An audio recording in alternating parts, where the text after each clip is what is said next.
ఓం నమః శివాయ శ్రీమాత్రే నమః.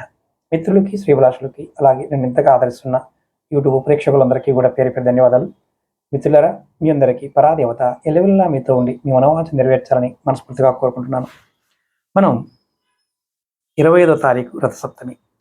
భవిష్య పురాణంలో బ్రహ్మపర్వంలో అత్యంత విశేషమైన వివరణ ఉంది. మీకు షార్ట్ వీడియోలో టూకీగా చెప్పడానికి ప్రయత్నం చేస్తాను.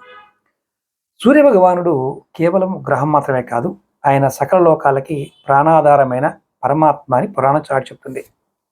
భవిష్య పురాణం ప్రకారం రథసప్తి మహిమ చాలా అద్భుతంగా వర్ణన జరిగింది. సూర్యుడు తన దిశ మార్చుకొని అంటే ఉత్తరాయణ పుణ్యకాలంలో తన రథాన్ని ఉత్తర దిశగా మళ్లించే రోజు అది. భవిష్య పురాణం ప్రకారం ఈ రోజున సూర్యుడికి రథయాత్ర నిర్వహించడం వల్ల అశ్వమేధ యాగం చేసినంత ఫలితం దక్కుతుంది.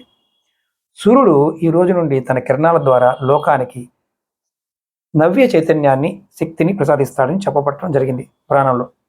అలాగే 7 జన్మల పాపాన్ని హరించడం. భవిష్య పురాణం ప్రకారం స్నానం చేస్తే ఆ సమయంలో 7 జన్మల పాపం కూడా తొలగిపోతుంది. అంటే సప్తమి అంటే 7 అనే సంఖ్యతో ముడిపడి ఉంటుంది. కాబట్టి మనకు ఉన్న 7 రకాల ధాతువులు అంటే శరీర నిర్మాణం కోసం 7 కర్మలు, పాపాలు, మానసిక, వాచిక, కాయక, తదుపరి ఇలాంటి రకరకాలు. అలాగే గత 7 జన్మ కర్మఫలం ఇవన్నీ కూడా ఒక్కరోజు చేసే సూర్యారాధనతో నశిస్తాయని పురాణ వచనం. అంత పవర్ఫుల్ అనమాట.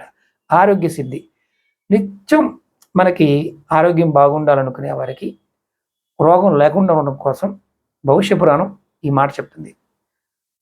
ఇక్కడ ఒక కథ కూడా ఉంది, యశోవర్మ కుమారుడి కథ. దీనికి నిదర్శనం అనమాట. చర్మ వ్యాధులు, కంటి సమస్యలు, దీర్ఘకాలిక అనారోగ్యాలతో బాధపడేవారు ఎవరైనా సరే ఈ వ్రతాన్ని ఆచరిస్తే సూర్యుడి కిరణాల ప్రభావం వల్ల అంటే సౌర చికిత్స అంటారు, రోగ విముక్తులు అవుతారని ఇందులో మహిమ గురించి వివరణ ఉంది. అలాగే జిల్లేడాకులు, మనకి తల మీద జిల్లేడాకులు పెట్టుకుని స్నానం చేయమని చెప్తాం. 7 జిల్లేడాకులు ధరించి సూర్యభగవాన్ని ఎదురుగా ఆ శక్తిని మనం తీసుకున్నట్టు భావిస్తూ శరీరం అంటే నీరు స్నానం చేస్తే నాడీ వ్యవస్థ ఉద్దీపన చెంది అద్భుతమైన ఫలితం కలుగుతుంది భవిష్య పురాణం చెప్తుంది. దీన్ని సప్తమి కల్పం దీని గురించి చెప్పడం జరిగింది. అలాగే సూర్యలోక ప్రాప్తి. భవిష్య పురాణం ప్రకారం రథసప్తమి నాడు భక్తితో సూర్యుడిని పూజించిన వారికి రథం తయారు చేసి దానం చేసిన వారికి ఈ భూలోకంలో ఉన్నంతకాలం సకల సుఖాలు, అలాగే చక్రవర్తి అంటే ఆ వ్యక్తి చక్రవర్తిగా అనుభవిస్తాడు.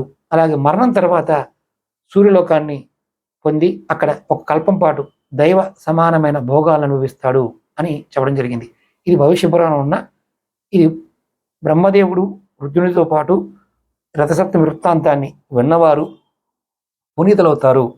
ఇది కేవలం ఆచారం మాత్రమే కాదు, మానవుడు శారీరకంగా, మానసికంగా, ఆధ్యాత్మికంగా ఉన్నత స్థితికి చేరే ఒక దివ్యమైన ప్రక్రియ అని చెప్పడం జరిగింది.